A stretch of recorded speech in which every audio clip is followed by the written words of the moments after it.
Hello, everybody. Welcome to another edition of the Hot Seat Interview. I am your host, Leo Brady with AMovieGuy.com. I am here today with two fantastic actors who are a part of a film that I can't wait for audiences to see. The film is called Things Will Be Different. I'm here with actress Riley Dandy and actor Adam David Thompson. Thank you so much for being with me today. Thank you for having me. I didn't know this was going to be a hot seat. Yeah. I like it. Okay. Yeah. Well, so, and the first question that I always start off with on this series is a question that really does put you on the hot seat, which is, what is a movie that you guys saw either as kids or whatever that made you say, I want to be an actor? For me, it was Matilda, Anastasia, and that's all I can think of right now. Matilda and Anastasia, I think. Yeah. And Indiana Jones. Oh, yeah. Yeah. I never wanted to be an actor. So I think the movie is like Rookie of the Year. Love it. Maybe further want to be a baseball player. Okay. So. And he did really good at that career. Yeah, I did. That's why I'm here. So I didn't really ever have that moment. Really? It just kind of happened into it. So. Yeah. That's okay. I mean, meanwhile, people are trying for years and being like, I can't get it to happen. Well, and it's not like I'm not trying. Right. Now. It's true.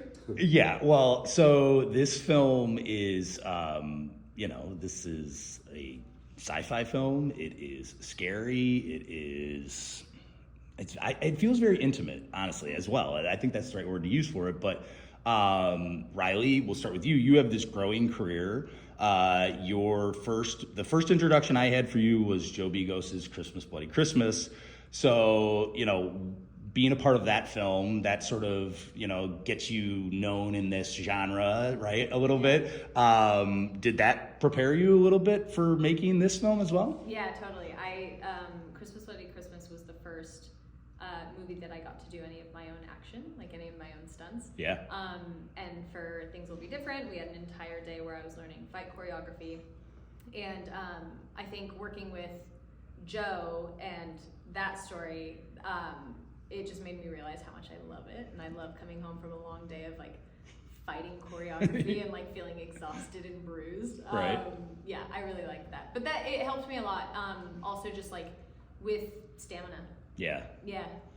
Well, and getting, again, I think it's cool to like get into that circle. I mean, it's funny, the movies that you mentioned, I was like, okay, those are not the types of movies I would think somebody would choose Christmas Bloody Christmas, but there you go. But now but I think like once you're in those circles, it's like awesome, right? Like the horror community in general is just like probably the greatest community to be a part of. Totally. Incredible. Yes. The filmmakers and also the fans, the horror fans are like so incredibly welcoming, and that's what I've really appreciated because I come from a background of doing a lot of like rom-coms. Yeah, you're right. Lighthearted things, and I was a little nervous about that because I thought that people would be like, she's not allowed here.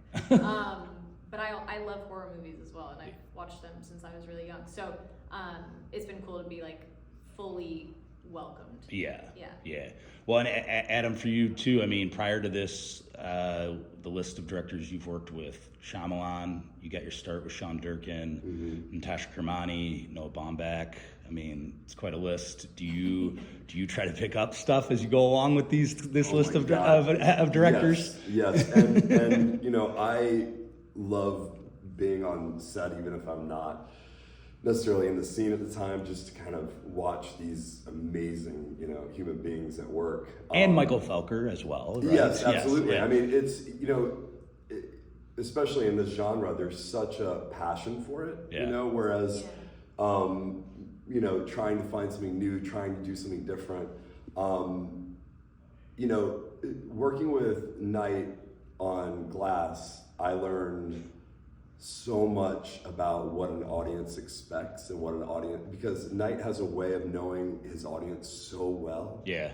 At one point I was kind of throwing away this scene and kind of making light of whatever it was, and Knight came up to me and he said, if you play it like that, people are going to want you to die. Yeah. And he goes, but if you are the audience, if you're clocking this as something's not right, something's off, then they're with you.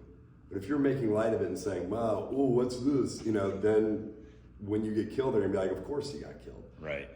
So you have to kind of become the audience in that moment. Yeah. And that was like a mind-blowing realization that Night helped me to. That's really good advice. Yeah.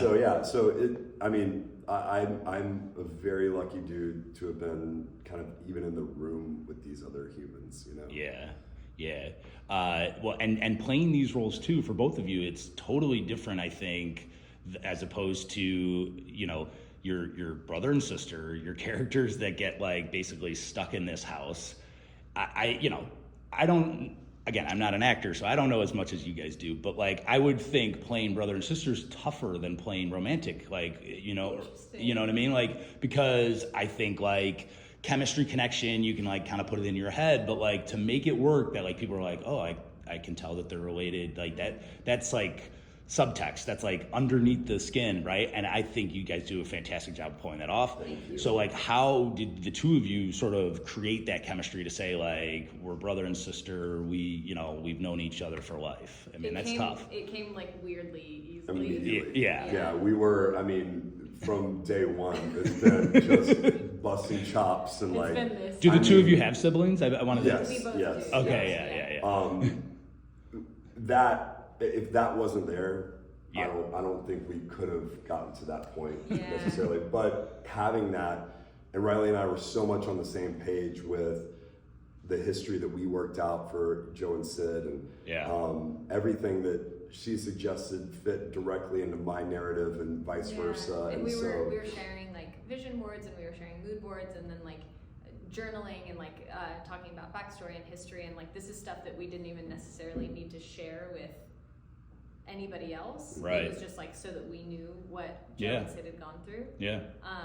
But I think your point is interesting about being easier to play siblings. Right. Because I feel like sometimes it's harder to play romantic, because if you have like a really platonic like buddy relationship with the person you're supposed to be romantic with, Right. sometimes you're like, why did we get so close? But like being able to be just I don't think we could have sold the other way. if we were trying to be romantic, I think both of us would have been so creeped out at the Awful end at of the it. day. Awful. Thank God to my I love you. I love but you. I just don't. I think it would have been a different movie. It would- Yeah. It would have been a comedy. Right. Yeah. Awesome. Well, so Riley, you talked about like the physicality part. I mean, you have to run, shoot, do all that stuff. I think you kind of answered this already, but do you like that? You like that stuff the most, right? I mean, getting physical, pushing people around. Yeah, very much. I think it helps. It helps so much with your performance as well, because like you actually have to do so many other things, except when you're shooting a gun, because a lot of times, I mean, hopefully you're not shooting live ammo, and so you have to mind that, and I thought that was a really funny learning curve. But yeah, I think when you're actually having to be active and you're getting your heart rate up and you're running, like that stuff gets me really excited. Yeah.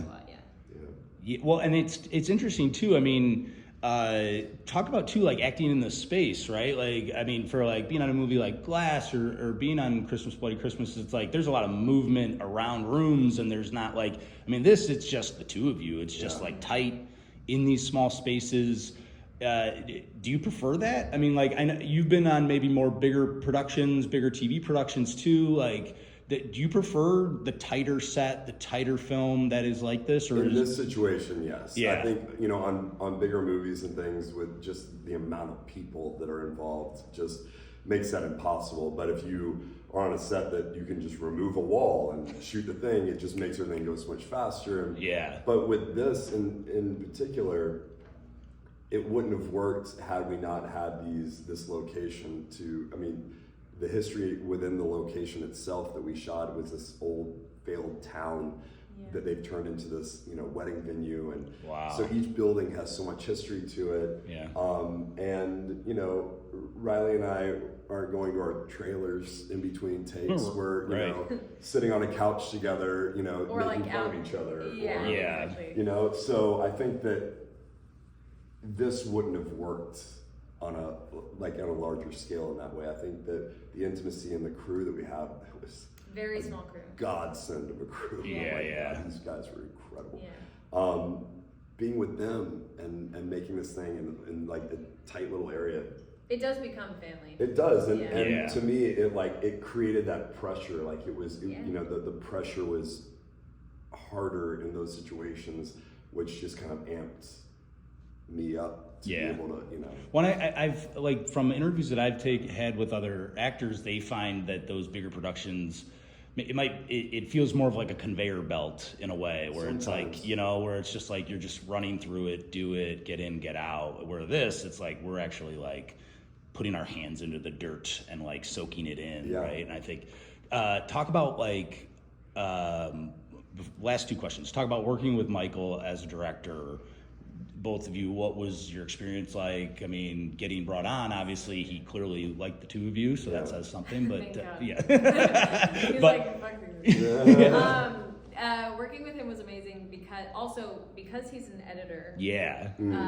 He knows what he wants. Yep. He knows what we need, and like that made the days move really quickly, I think, and it also helped me, at least, like he had so much confidence in what he needed that it made me feel good about my performance, because he was like, yep, that was great, we got it. Yeah. And then if I wanted to go again for my own Yeah. sanity, then he would allow that. But Right. it was very rare that needed to happen, because he was so just like sure about this story. Yeah. And his brain is so amazing because he's set up this world, and you know, it's high concept sci-fi, so like, Yeah. it's not the easiest world to get entrenched in, and Yeah. anytime we had any sort of questions, he had the answer ready to go. Yeah, he's incredible. Yeah. Yeah. Yeah. Things like with time travel, alternate realities, things of that nature, like That's just what it comes with. yeah, it's Yeah. just like it's very difficult. Yeah. So the fact that you guys did pull that off is like, again, hat tip Thank to you. both of you. And also the fact that he's writer and director. Yeah. Sometimes that's a hard obstacle to overcome. Yeah. But in this sense, I don't think it could have been done any other way, because he's so Yeah. intimately familiar with what the lore of it all is. Yeah. Yeah. And having that confidence on the other side of the camera, it gives us all the confidence in the world to just be like, Michael liked it, we got it. Yeah, you Let's see move him on. like dancing back. Yeah, we did a lot of dancing. I love Yeah. it. And as soon as you saw his arms going like this, you're You're like, like, we got it. Moving on. Yeah. Well, and last question too, before I let you guys go, this has been great. You guys are spending an entire year with each other. My questions are like, what would be the things that you guys would need if you were stuck in one place for an entire year? I know you guys had tons of bourbon, it looked like at the time, but I'm guessing that wasn't real bourbon, was it? Unfortunately, it was just too. Unless Adam's sneaking it in, or No, I was so caffeinated by the end Oh, of it dude. because it was just black tea. We were I don't think I'm jazzed caffeinated. Yeah. throughout the day. yeah. What's your answer? What would you need? What would I need if we were going to be trapped there? Yeah. Probably like the full 7 seasons of West Wing on DVD. I love it. I feel like I would be okay. Yeah. Yeah. Figuring that out, rewatching that a million times, Yep. and quoting it throughout the house. Yeah, that's fair enough. Food is a big thing. Yeah. Yeah, You know, like good Southern food. Southern food. Yeah, it sticks to your ribs. I mean, we're in the winter, you know. Yeah. Right. The We cold. had a lot of stuff to do. Yeah, flatland. It's You're yeah. 100% correct. Yeah. I think I would need my Headspace app. Ooh. I would Is that a need, direct shot at me? I would need to meditate. And I would need access to my therapist's phone number. Yeah. Mine was inclusive. I just thought that was a given. Yeah. Yeah. No, My own room. Yeah. My own bathroom. as far away from that as possible. Are we stuck together? Yeah. I honestly, I think I would need some matcha and a meditation space. I feel like I would be fine with that. That sounds great. As long as I Sounds like can, a break from society. Seriously. as long as I can hang out with you while you're meditating. Great. That sounds like it's gonna be a really fun time. Thank you for bringing that up. Amazing. All right, Riley Dandy, Adam David Thompson. Things will be different. Playing here at South by Southwest. Thank you so much for talking with me today. Thank you, Leo. This is Fantastic. awesome. Awesome. Thank you. Thank you.